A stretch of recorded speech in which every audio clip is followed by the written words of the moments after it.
બધા કહેતા હોય ને કે હું કાર્ટૂન જો. કાર્ટૂન નો કહેવાય ડોબાવ, એને એનિમે કહેવાય.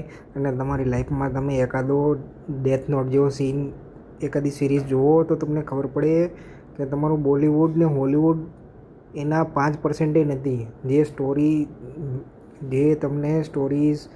જે તમને જોવા મળશે જાપાનીઝ સ્ટોરી, તમે કોઈ પણ સારું એનિમે ઉઠાવો, આલતુ ફાલતુ નહીં રિવ્યૂ જુઓ, આઈડીબીએમ ચેક કરો. આઈડીબીએમવાળા એને રેટ કરે છે.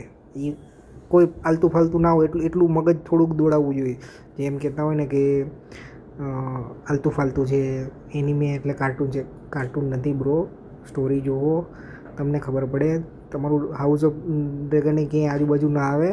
પહેલાં જરીક જઈને જુઓ, ડેથ નોટ જુઓ, તમને ખબર પડશે શું ક્રિમિનલ માઇન્ડ કહેવાય, શું તમને કહેવાય કે માસ્ટર માઇન્ડ કોણ કહેવાય. તમે જાઓ તો તમને ખબર પડે. ડેથ નોટ જુઓ, તમે અટેક ઓન ટાઇટન જુઓ, ડેમન સ્લેયર જુઓ, વન પીસનો આજે જે એપિસોડ લોન્ચ થયો છે, તમે દિમાગ તમારો નો હાલે. 1170મો એપિસોડ થયો છે.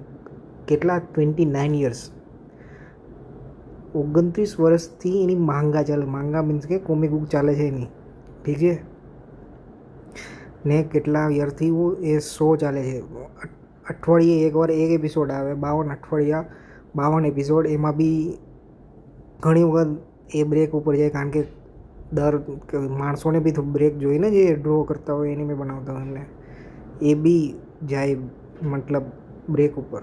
તો થોડુંક મગજ હલાવો, થોડુંક તમારી બુદ્ધિમાંથી બહાર નીકળો અને એકાદ વાર શો જુઓ તો તમને ખબર પડે હું સ્ટોરી કહેવાય, કોણ ઇચિરો ઓડા છે. સમજ્યા? થોડો મગજ હકાવો. જય માતાજી.